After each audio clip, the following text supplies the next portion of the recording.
All right, everybody. Thank you for coming. Hope you've availed yourself of some of the healthy food. It gets healthier year by year back there, actually. I've noticed. I'm not sure that's a nod to wellness, I'm sure. For those of you who haven't been here to these lunch meetings that I have every semester, my name is Dick Pullman. I teach here in the journalistic writing program and host 3 or 4 special guests every semester here in the front room. Let me just mention, I have 3 other people coming in this semester, so let me just mention who they are quickly and the dates. March 4th, Wednesday, March 4th. I'm hosting someone you've probably never heard of who actually for a very long time was in some ways one of the most powerful people in journalism. Her name is Trish Hall. And Trish Hall for many years was the editor of the opinion page in the New York Times. That's for those of you who still read print, that's the op-ed page, the page opposite the editorials, where all the guest columns run every day. And Trish, over the course of many years, had the task of weeding out of the thousands of contributions, often over the transom, that they get, and figuring out, who should be on the op-ed page of the New York Times and who should get rejection notes, if they even got around to the rejection notes. And so basically I'm going to have her come in and basically just talk about, what makes good commentary for the New York Times, what you need to do to write it well and perhaps pass muster. And she also has a new book out called Writing to Persuade, which I'm going to expose one of my classes to this semester. March 4th. March 16th, I'm bringing in a Philadelphia Inquirer reporter named Jason Nark, N-A-R-K, Monday, March 16th. And Jason's job is, generally speaking, to roam the state of Pennsylvania and find quirky and unusual characters who don't usually get written about and write kind of long-form features about them. And I think he's one of the best that I've seen in the last few years doing that kind of work. So we're going to sit here and talk about that. And then on April 15th, we have to do some politics, right? So for better or worse.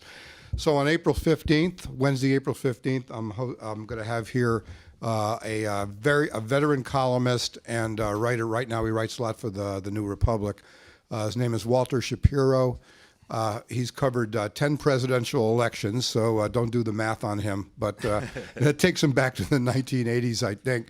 Although I think he started off as a young speechwriter for Jimmy Carter. So he writes commentary and long-form political stories, and he's coming to Pennsylvania around that time because he thinks that the Pennsylvania primary may matter this year, given the way that the Democratic race could go. But that's all preliminary to our guest today, who has written, as you may have noticed in the back, or if you could hear about it in a couple minutes, I think an incredibly important book, which I just told David it should really be a 7-part miniseries on HBO, if nobody's thought of it yet. But it's an incredibly important book that fills in a crucially missing piece of history, as so often is the case in our country, where we're a little bit purblind about race. And I'm going to leave it at there. I'll let him fill it in. But David is a former Philadelphia Inquirer foreign correspondent, where he won a Pulitzer Prize. I think the Philadelphia Inquirer is where we first met. Yep. Subsequently, the Los Angeles Times, doing work stories overseas. And he's currently a contributing foreign correspondent, if we can call it that, at the New York Times, spending a lot of time cycling in and out of Afghanistan. So, and he's the author of 2 previous books, but he's here to talk about Wilmington's Lie. Please welcome David Zucchino. All right, thanks, Dick. Dick and I go way back, and I've been here once before. I don't even remember what year, Dick. Can everybody hear me okay? Probably 10 years ago. Yeah, at least. Anyway, it's great to be back here, and thank you so much for coming out on kind of a crummy day, so I appreciate it. I'll talk about 20 minutes on the assumption that probably no one here has read the book, and I'll talk a little bit about the book. I'll read just a little bit from it, and then we'll open it up for questions. I'm on a book tour, and I've got some really, really interesting questions related to the book and not. And we've had some great discussions, so I hope we can get that going today. I like to start out usually by asking how many people here, if anyone, had ever heard of the events of 1898 of the coup and massacre before you came across this book. Zero, right? Okay, well that's pretty typical. Even in North Carolina, when I give talks, probably 2/3 of the audience had never heard of this. And I have to admit, I had never heard of this until about 20 years ago, and I went to high school and college in North Carolina. Not one professor or teacher ever brought it up. It wasn't in the history books. When I was a freshman at UNC in Chapel Hill, they stuck me in Morrison dorm. And I had no idea who this guy Morrison was, and I didn't care. Somebody said he was a governor. Well, years later, as I'm researching this book, I find out he's a character in my book. He was one of the leading speakers during the white supremacy campaign during the summer of 1898 that led up to the coup and massacre. While I was a student there, I went to football games at Kenan Stadium. Any football fans might have seen it on TV. I didn't know who Kenan was. Didn't care again. And the same thing, years later, he becomes a character in my book. He was the leader of a machine gun squad that went through the streets of Wilmington on the day of the coup in November of 1898, murdering black men. When I left college, my first job out of journalism school was at the News and Observer newspaper in Raleigh, North Carolina, which is the capital. And the founder of that paper was a man named Josephus Daniels. And in the newsroom, there were all these tributes to Daniels as this crusading journalist, and he went on to become Secretary of the Navy, ambassador to Mexico. But I worked there almost 5 years, and no one ever mentioned that he was the leader of the white supremacy campaign and led the propaganda campaign that led up to the coup. And in fact, he called the News and Observer at that time the militant voice of white supremacy. Today, on the campus of UNC at Chapel Hill, the student stores named for Josephus Daniels to this day. According to the campus newspaper, there are almost 30 buildings on the campus named for white supremacists, and many of them were part of this white supremacy campaign of 1898. So I just bring all this up just to sort of make the point that this isn't really ancient history. This legacy is very much alive, and this story has been following me around my whole adult life, and I didn't know it until a couple of years ago when I started on this book. People who have read the book usually have two questions for me. One is, how could I not know about this? And the second question is, how could this happen in the United States of America? And my answer is that this is basically a buried chapter of not only of North Carolina history, but of American history that was really covered up and mischaracterized for well over a century. And it also took place at a time when white supremacy, not just in North Carolina, but across the South, was unchallenged right up to the White House, as you'll see if you read the book. Let me give you a quick rundown of the book, just a summary. In November of 1898, white supremacists overthrew multiracial government in Wilmington, North Carolina, and they killed at least 60 black men, maybe more. No one knows how many people died. They wounded dozens more. They burned down the black daily newspaper.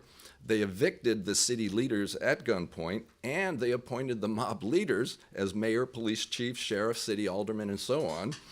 And they banished the blacks they didn't kill. They took the leading black politicians, lawyers, and doctors, basically the educated class, and marched them to the train station along with leading white Republicans who had combined with black Republicans to form the city government. They marched them to the train station, put them on the train, and said, if you ever come back to Wilmington again, we will shoot you on sight. And not one of them ever returned. Now, you can imagine on this day, this coup and this massacre went through most of a day in November of 1898. And you can imagine what this must have been like for the black families. They were terrified. Hundreds of them just ran from their homes and fled the white gunmen. They went into swamps. A lot of them went into a black cemetery thinking the white gunmen wouldn't go there. After 3 days and 2 nights, they finally felt safe enough to return home, but just long enough to pack up their possessions and flee Wilmington. In the days and the weeks after the massacre, more than 2,100 black people fled the city and never came back. And to me, what's really, really hard to believe about this whole episode is that no one was ever punished for these murders and for this violent coup. No one was prosecuted, indicted, much less spend any time in jail. And it's also hard to believe that the white supremacists announced this all ahead of time. Well, in the spring and the summer and the fall of 1898, they announced that they were going to take over Wilmington by the ballot or the bullet or both. They said they were going to do it, and they did it, and the whole nation was watching. Because they announced it, all the major newspapers of the day sent their white correspondents down to Wilmington to cover what they called the race war. New York Times, Washington Post, Philadelphia Inquirer was there, Baltimore Sun, papers from Atlanta and Charleston, all over the East Coast. And when these journalists would arrive in Wilmington at the train station, the white supremacists would meet them there, and they'd give them cigars and whiskey, and they'd arrange their lodging. And to use a modern term, they would, quote, embed them with the white gunmen. They had set up basically a military camp around Wilmington with armed sentries everywhere. And these guys would take the journalists around and fill them with the white narrative of what was happening. And that narrative was that first, all the blacks in town were plotting a riot and stockpiling weapons and planning a riot for the election, when in fact it was the whites who were stockpiling arms and planning a riot. And secondly, they said African Americans were ignorant and they weren't intelligent enough to vote, much less hold office, and we have to remove them. And I am sad to say that many of these northern newspapers repeated that narrative in their stories that they filed back. So most of the country had this, even before the coup, had this white supremacist narrative of what was going on. For more than a century, what happened in Wilmington was called a, quote, race riot. It wasn't a race riot at all. It was a racial massacre. I mean, it was a planned murder spree. As you know, there have been many other so-called race riots in our history, both in the late 19th century and early 20th century, but most of these were spontaneous outbursts of white rage, usually related to some sort of contact between a black man and a white woman. Wilmington was completely different. It was premeditated. It was planned over a period of months. It wasn't spontaneous at all. Really, it was by far the most complete and successful violent overthrow of an elected government in American history. There's not been anything like it before or since. People often ask me, why was Wilmington such a threat to white supremacists? I think it's because it was a true outlier in the South. It was unique among Southern cities. It, first of all, had a black majority. It was 56% black, but more importantly, it had a multiracial government. You had blacks in position of authority. 10 of the 26 police officers were black. 3 of the 10 city aldermen were black. There was black magistrates and lawyers and doctors. The county treasurer was black. The county coroner was black. And this was just an intolerable situation to the white supremacists who were used to running the city. And they were not going to let it stand. And their goal was not just to overthrow the multiracial government. They had a much broader goal, and that was to deny blacks the right to vote and the right to hold public office forever. And by those standards, they were incredibly successful. In 1896, there were 126,000 registered black voters, 126,000. 6 years later, in 1902, the number was 6,000. And it went down from there. And in fact, blacks did not vote in North Carolina in any significant numbers from 1898 until after the passage of the 1965 Voting Rights Act. So that's 70 years when they just didn't vote, only in tiny numbers. The coup also turned a black majority city into a white supremacist stronghold. In 1898, as I said, Wilmington was 56% black. Today, it's 18% black. In 1898, America had exactly 1 black congressman in entire Congress, and he was from North Carolina. His name was George Henry White, and he represented a district in eastern North Carolina that was adjacent to Wilmington. He spent a lot of time in Wilmington. As you can imagine, the prospect of a black man representing North Carolina in Congress was intolerable to the white supremacists, so they harassed Congressman White and his family. Josephus Daniels in the News and Observer many times used the N-word in editorials to describe Congressman White, he finally left North Carolina. He announced in an interview with the New York Times that he wasn't going to run for re-election in 1900. And his quote was, "I cannot live in North Carolina and be treated as a man." He left and he never came back, but he did found Whitesboro, New Jersey, as a town for people fleeing the South, black people fleeing the South. After he left office in 1900, no black citizen from North Carolina served in Congress until 1992, almost a century later. It's just amazing. And after those 3 black city aldermen were evicted at gunpoint in 1898, no black citizen served on the Wilmington City Council until 1972, which really wasn't that long ago. The coup also installed white supremacy and Jim Crow as official state policy in North Carolina for almost 50 years. It also inspired white supremacists across the South. I'll just give you one example. In 1906, there was a statewide election in Georgia, and the white supremacists there were trying to figure out how they could suppress the black vote and intimidate blacks against voting and to steal the election. The first thing they did was consult with the white leaders in Wilmington on how to do it. And there was a man named Hoke Smith. He was a candidate, and he was actually elected governor. He was a white supremacist. After he met with the white supremacists in Wilmington, his quote was, "We can handle the blacks the way they handled them in Wilmington, where the woods were black with their hanging carcasses." So you can just see the impact that this event had on other whites across the South. Now, their main weapon in North Carolina was a fake news campaign led by Josephus Daniels at the News and Observer, who planted phony stories about blacks to incite whites to attack them and prevent them from voting. At the time, almost 25% of the white population was illiterate. So Daniels figured out a way to reach them by hiring a political cartoonist who drew these really race-baiting, horrible cartoons, and some of them are reprinted in the book, to get to illiterate whites and to explain to them the tenets of white supremacy. I'd like to read a really short passage that sort of describes this campaign. More than a century before sophisticated fake news attacks targeted social media websites, Daniels' manipulation of white readers through phony or misleading newspaper stories was perhaps the most daring and effective disinformation campaign of the era. The most sensational stories focused on what Daniels and other white supremacists claimed was the, quote, black beast rapist. As a native of the South, Daniels understood implicitly the sexual insecurities of many white Southern males. Already emasculated by Union troops who had occupied their towns, they risked further shame if black men were elevated to something approaching equality. A black man who could vote or hold public office was a man who might, by their logic, become a rival for the affections of white women. Daniels escalated trivial incidents into front-page outrages. All that was required was incidental contact between a white woman and a black man. With each cartoon and with each provocative article, Daniels pitted blacks against whites. The day was coming, Daniels wrote in the News and Observer, when white men, quote, will take the law in their own hands and by organized force make the Negroes behave themselves, end quote. A race war was inevitable. Quote, a clash is surely coming between the races, Daniels assured his readers, quote, and in such clashes, the white race is always victorious. Now, the whites had fake news, but they also had their own militia.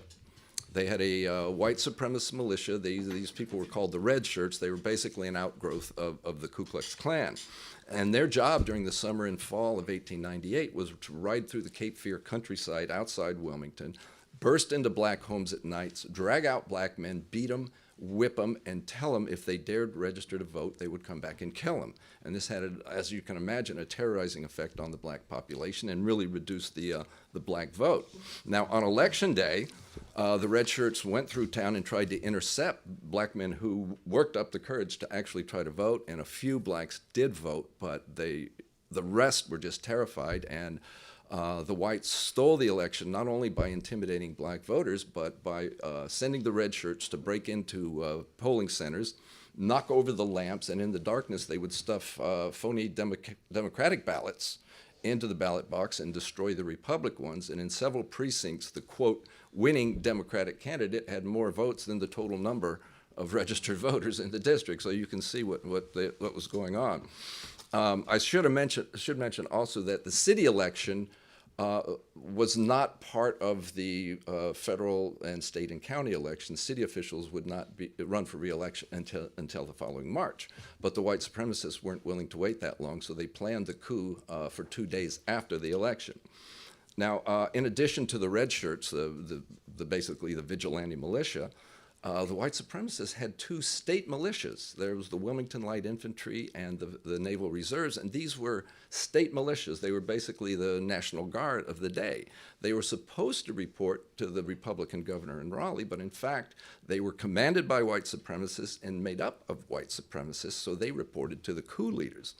During the summer of 1898, the white merchants raised $10,000 to buy the latest and most lethal, they called it a rapid-fire gun. It was a Colt. It was an early machine gun, and it fired 420 rounds a minute.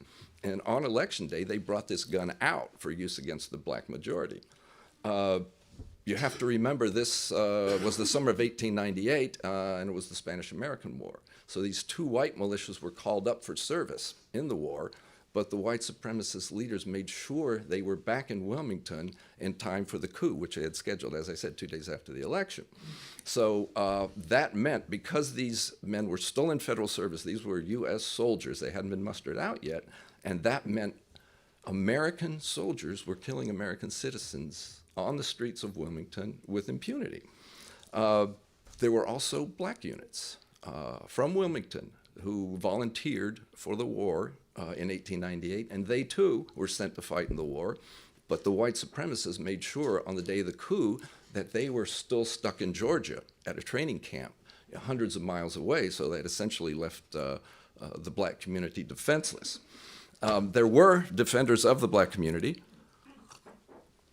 and my favorite character in this whole book is a man named Alex Manley. He was the publisher of the Daily Record, which called itself the only Negro daily in the world. It wasn't, but it was one of the few. And he was an amazingly courageous guy. He challenged white authority in print.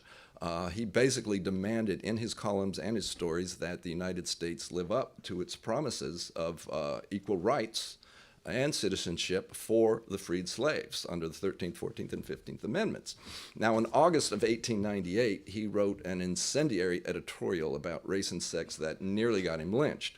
And this editorial was in response to a woman named Rebecca Felton, who was a well-known woman, a wife of a congressman in Georgia who used to give a lot of racist speeches. And then she gave one speech in Georgia that said the solution of these supposed rapes by black men of white women was the lynch rope. And her quote was, "I say lynch 1,000 times a week if necessary." As you can imagine, the white newspapers in Wilmington immediately repeated this, republished it, and Manley responded with an editorial.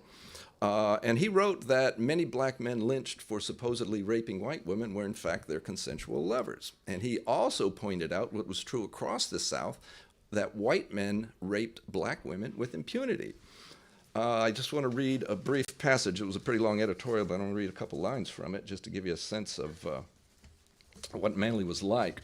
Quote, "Every Negro lynched is called a, quote, big, burly, black brute, when in fact many of those who had thus been dealt with had white men for their fathers, and were not only black and burly, but were sufficiently attractive for white girls of culture and refinement to fall in love with them, as is very well known to all. Let virtue be something more than an excuse for them to intimidate and torture a helpless people.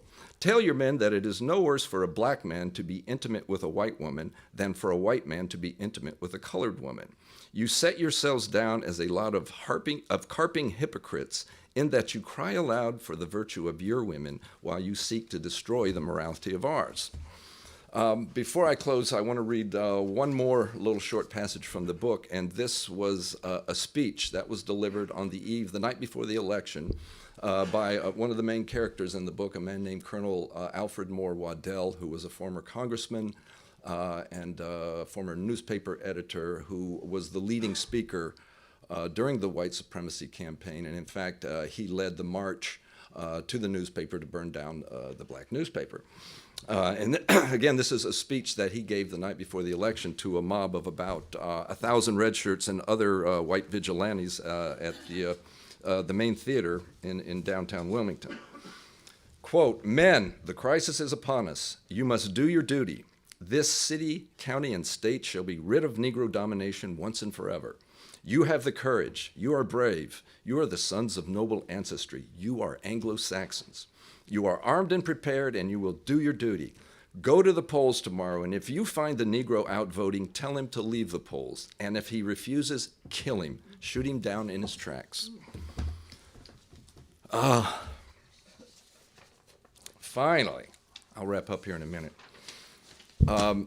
You think that a major event like this would be covered, at least in the North Carolina school history books, the textbooks.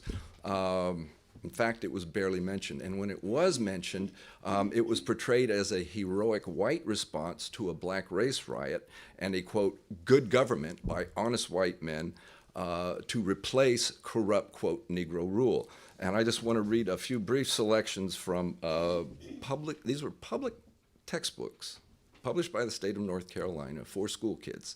One is from 1933, and these are in the book. Quote, "There were many Negro office holders, some of whom were poorly fitted for their tasks. This naturally aroused ill feelings between the races," end quote. Here's another one from a school textbook from 1940.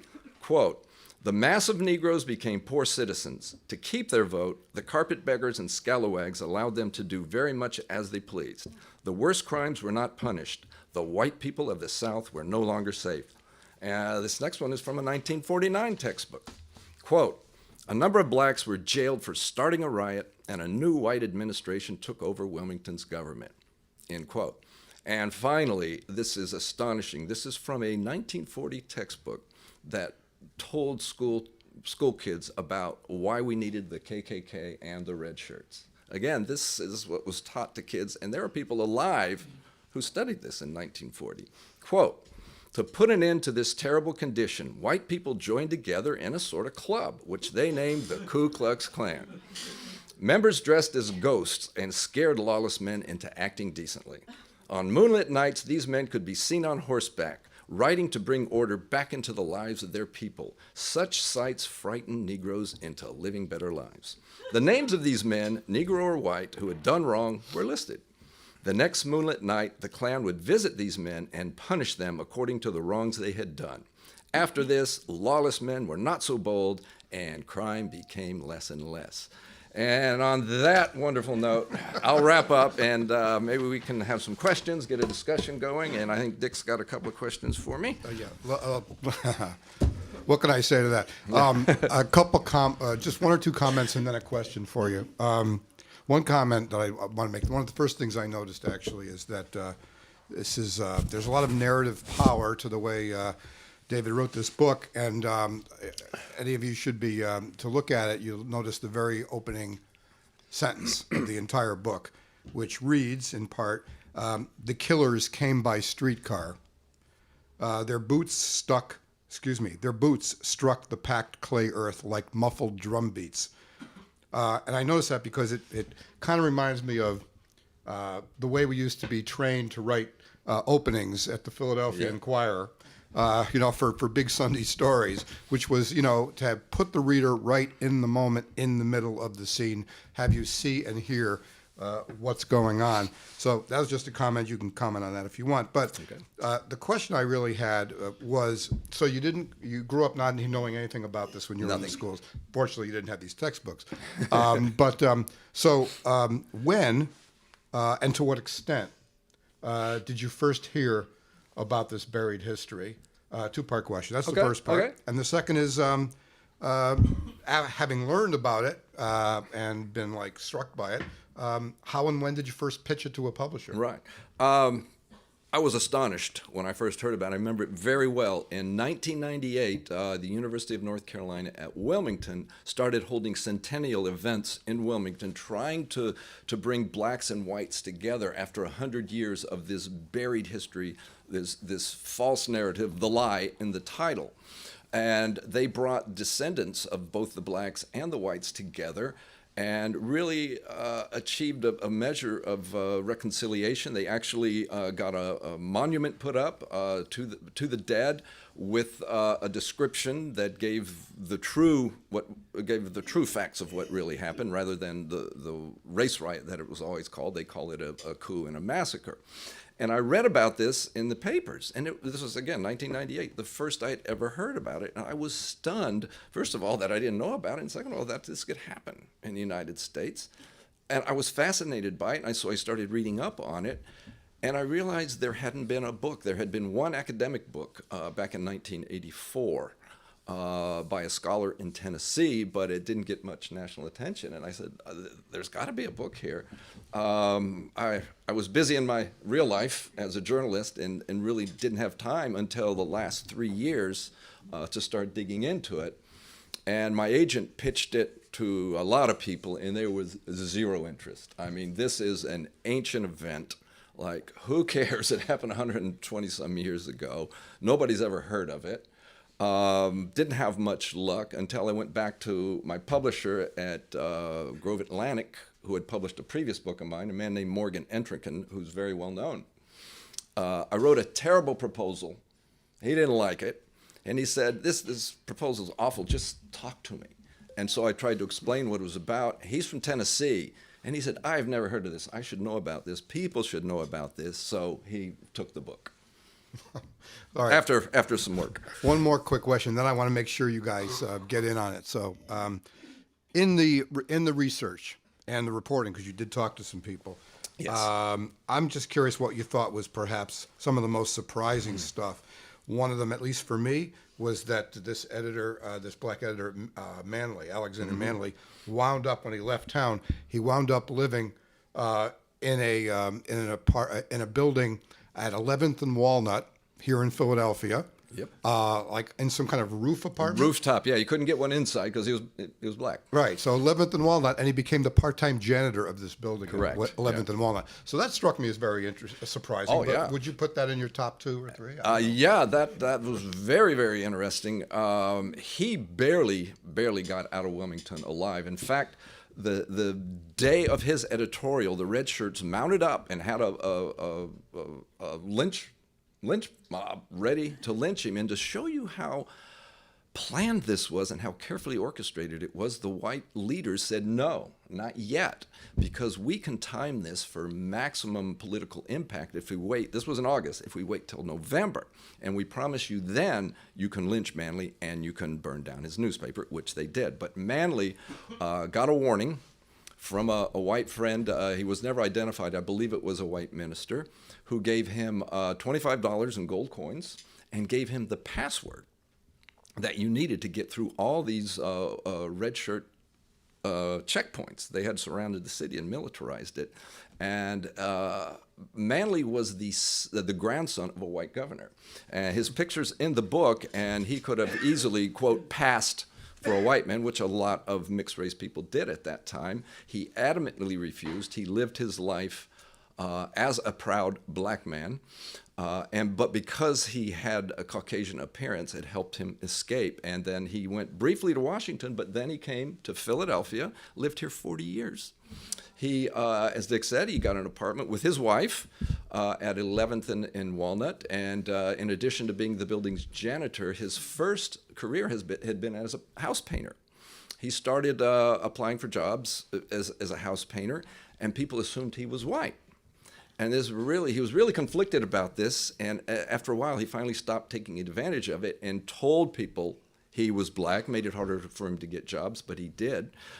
They moved to an Irish neighborhood, and I couldn't find out where it was. I would love to know where it was, somewhere in Philadelphia. Everything was fine because his white neighbors assumed he was white, and his wife was his servant.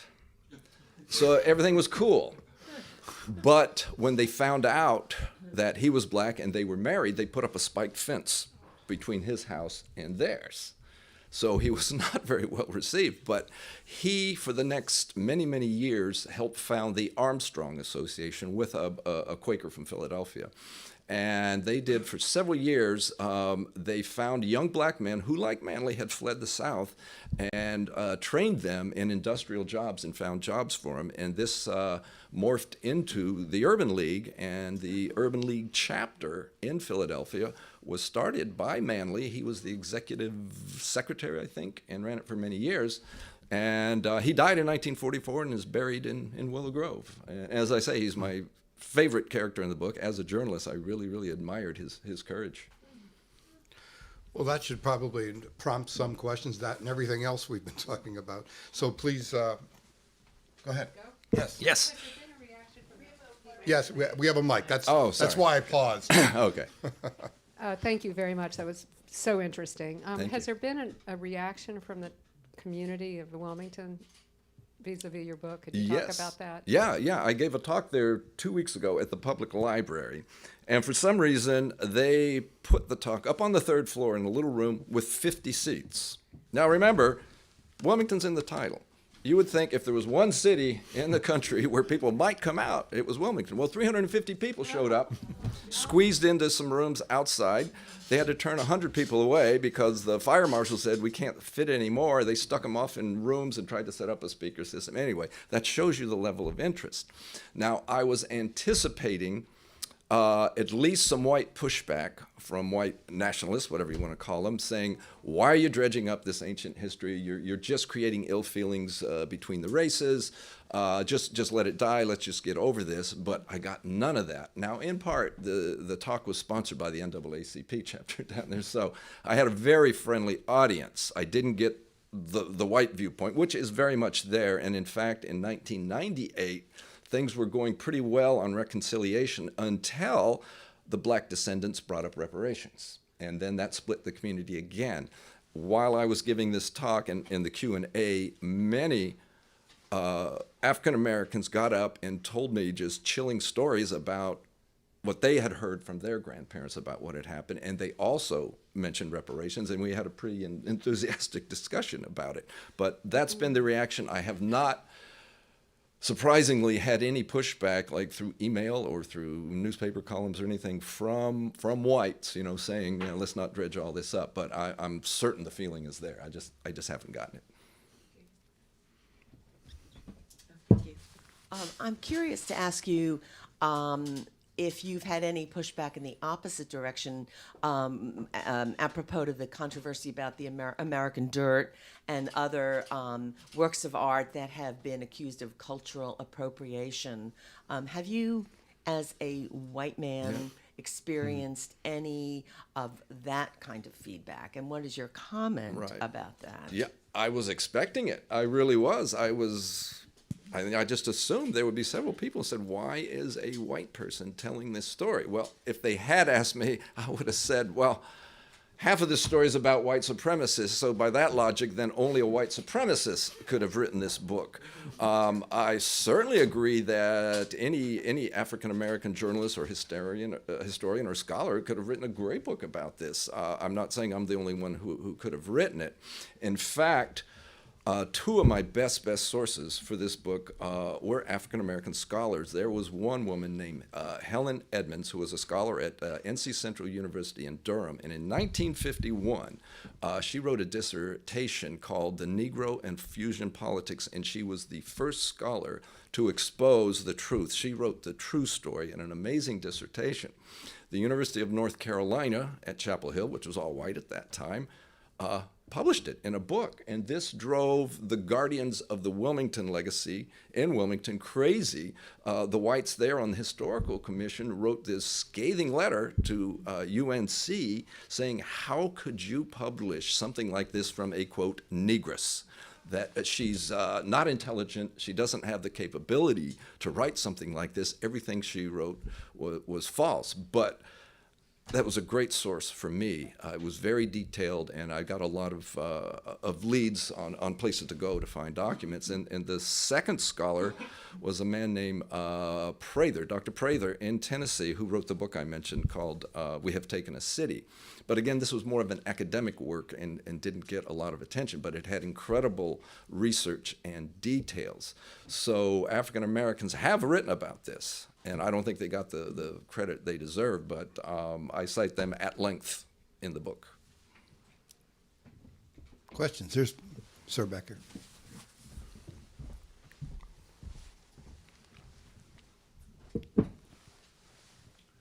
I heard that interview you did last month on Fresh Air Yes. with Dave Davies, and I've always been told that that program is extremely important to promote authors' books. So I guess I'm a little curious about your experience with the program was. For instance, had he read the book? Did it actually help sell? What was it like for you? Yeah, oh, good question. He had absolutely read the book, and he had terrific questions and terrific knowledge. We talked for more than an hour. I mean, it was taped, and they condensed it down. And Fresh Air is the gold standard for authors. If you get on there, you will produce some sales because their listeners are big readers, and I got a huge spike. So it was a great experience. They really push books, and they really care. I mean, they're interested. They devoted a whole part of their daily episode to that book. And again, he knew the story backwards and forwards. Yes, ma'am.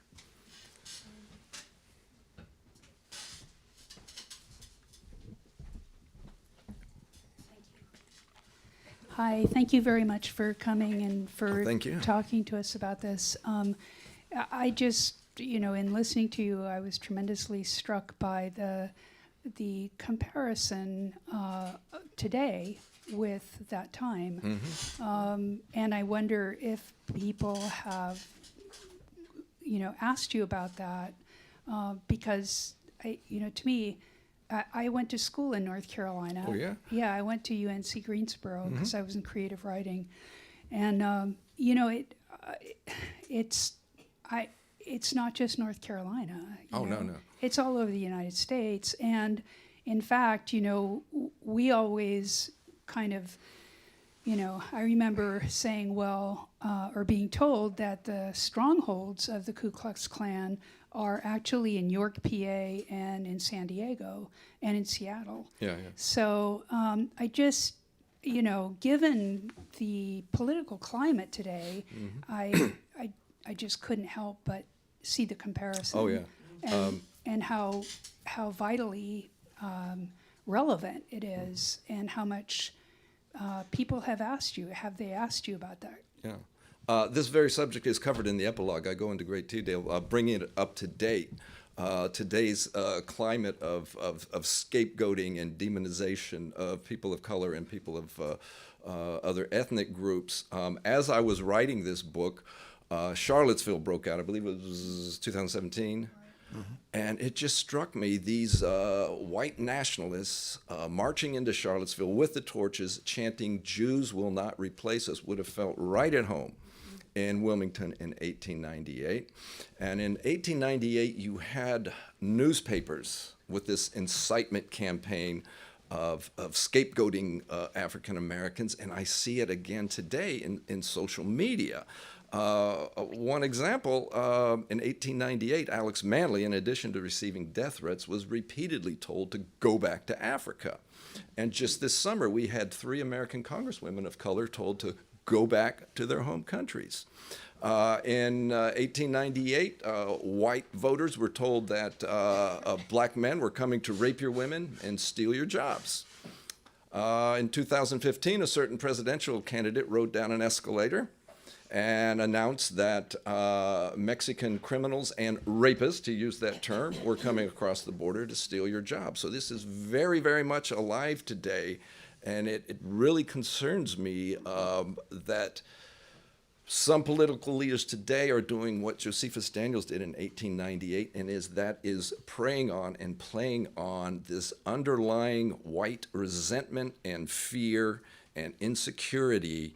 And I think it's been there all along in this last 122 years, and he really lit the fire and brought it out on the surface, and it's in public, and it's very brazen now. I mean, it's not as nakedly racist as it was in 1898, but that undercurrent is there. I mean, for example, I believe it was last summer or the summer before, maybe it was last summer, Trump announced that there was a Hispanic invasion coming across the border. And in August, a white gunman in El Paso at the Walmart, you all remember this, he selected only Hispanics to shoot and kill. He killed 22 Hispanics. He told the police later that he did it because he wanted to stop this Hispanic invasion. So you can see the connection. I mean, you can't prove that, that Trump's tweets directly led to this massacre, but there certainly is that air of demonization and dehumanization in the air the same way it was in 1898. I hope that answers your question. But anyway, some of this is in the book. Yes. You had a question right here. And then you'll be next. I'm here today because I saw this glowing critique of your book in the New York Times, and Eddie Glade, who I see quite often on YouTube, wrote it. But something, and also my father was a printer for the Inquirer and for the Public Ledger when he came to this country from Latvia as a child. Now, and he only went to 8th grade, but he became a printer. Now, I just saw, right before I came in here, a very disturbing incident.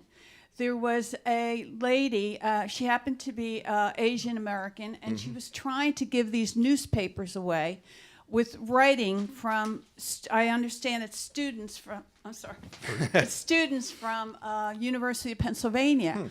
And student after student just walked by her and just would not take it. And the only people, as I was walking by, was an African-American man took it, and I took it. And I said to her, would you give me some of the papers, and I'll ask the director of Kelly Writer's House if she'll put them in the building. And Jessica very kindly put them out in the lobby area. So it's very disheartening to see that students are just bypassing these opportunities to read the newspapers. Yeah, well, as you know, as everyone knows, we're in camps. We're in the liberal camp and the conservative camp, and we seek out news and opinion that fits our own preconceived notions. And I think liberals do it, conservatives certainly do it. And I think this just feeds on itself, and no one really wants to look into the truth and the facts. And you have a president who says the mainstream media is enemy of the people. Don't believe any of this stuff you read in the papers, and that really undermines just one of the fundamental tenets of democracy, which is the First Amendment and the news, however it's provided. And I think the mainstream media is terrific. They cite their sources, they correct their errors, they try to be as fair as possible, I believe. And here they are under constant daily attack by the President of the United States. Yes, your question. Yes. Do you know if your alma mater has taken any steps to remove the names of these white supremacists involved in the Wilmington incident from their dorm buildings and administration? Are there any student Oh, gosh. pushes about Well, that? first of all, I went to school in Saunders Hall, and Saunders was named after the head of the Ku Klux Klan in the entire state of North Carolina. He was from Wilmington, one of the supporters of the white supremacy movement.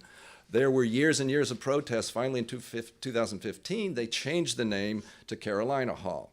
Now, Keenan Stadium.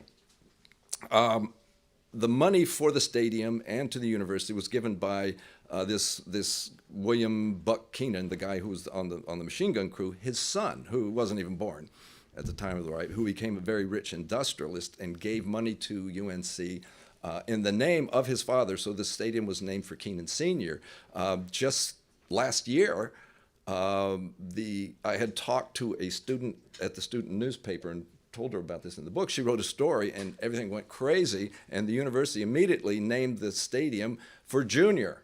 It's still Keenan Stadium, but it's named for Junior, the guy who gave the money, and it's not named for Senior. So there's another incident that's gotten a lot of national coverage. There's a statue called Silent Sam on the campus.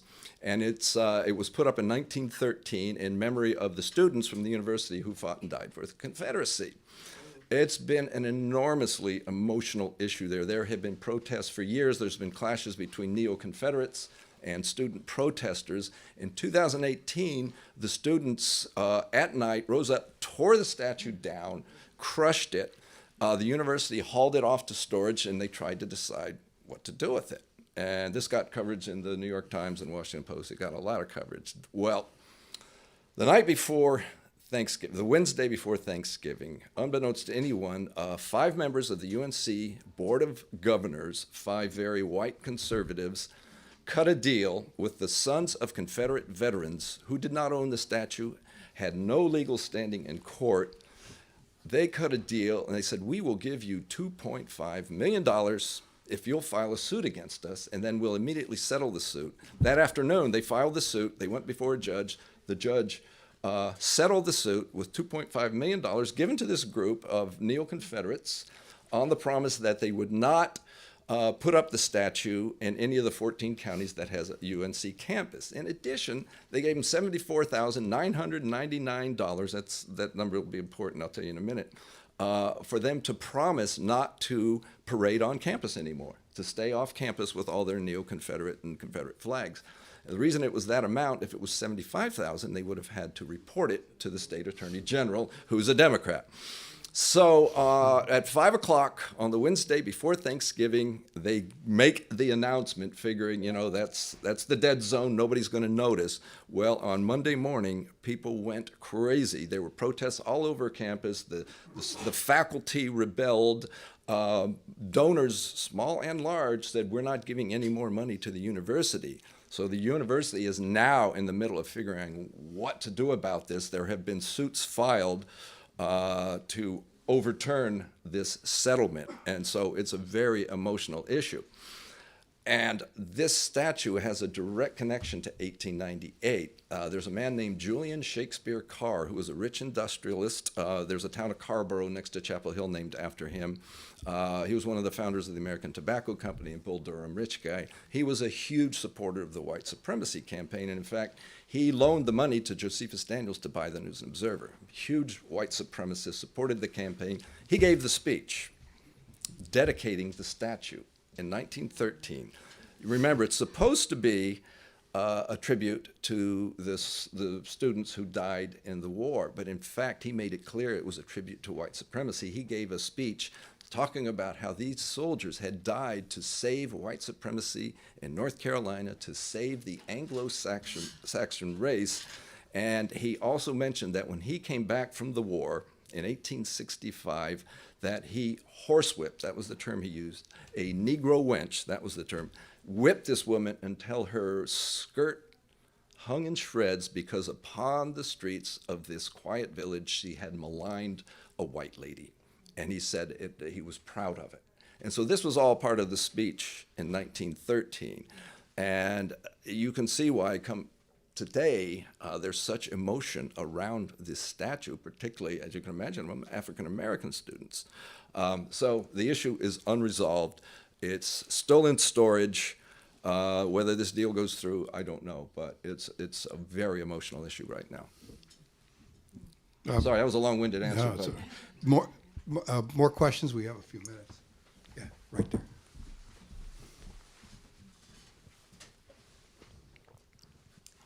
I was wondering, since you said that some of the newspapers were kind of involved in retelling the story over time Right. in textbooks, as you were doing research for the book, where did you go looking for, the truth, and how Right. did you eliminate sources that didn't tell the right story? Right, yeah, that's a good question. Fortunately, I live outside Chapel Hill, and there's a library called Wilson Library on campus, which has the Southern Historical Collection and the North Carolina Collection. They had reams and reams and reams of documents, so it was close to home. I spent a lot of time there. There were, documents at the National Archives about McKinley and his failure to do anything about it. There were documents in Wilmington, but I'm a journalist, like Dick. I'm used to interviewing people about events that had just happened, or I witnessed events myself. And this was a completely new experience for me. Everything in here came from a piece of paper. So I just looked through thousands and thousands of pieces of paper, and a lot of it was left by the white supremacists. They were very proud of this, and they bragged about it in memoirs and in newspaper stories and in oral histories. And I had to really weed through that to get to the truth because there was so much propaganda there. But I also had an extensive newspaper coverage, which was slanted towards the white supremacist point of view, but the facts and the events were true. And my big concern was that I would not have enough from the black point of view, and that was more difficult to get at because, as you can imagine, they were running for their lives in 1898. The black newspaper was burned. All the archives were burned, so there was no record. Fortunately, there were several people who left memoirs. There was a Reverend Kirk who barely escaped with his life. He was a black minister there who was targeted for attack. He escaped but wrote a long memoir. Alex Manley's widow, in the 1950s, wrote a series of heartbreaking letters to her sons about what had happened and had a lot of incredible detail. There was a black lawyer named William Henderson who barely escaped with his family. He was given 24 hours to shut down his law office, sell his house, and escape. He wrote a long memoir, which was given to me by his great-granddaughter. Two black legislators in the state legislature from Wilmington passed a bill to set up a state commission to investigate what really happened in 1898. And they spent 5 years, and they came up with a 400 and some page gigantic report that was full of citations that I could follow to go back and get original documents. So there's a lot of stuff out there. The problem was, first of all, getting it all and then making sense of it and trying to put it into a narrative that somebody might want to read, because this is a lot of paper and a lot of disparate events, and so the trick is, to build it into a narrative that makes sense and that flows. Any other questions? I just had a couple before we wrap up. Yes, ma'am. This sort of reminds me of the Tulsa riots, Tulsa, Oklahoma. Right. How many other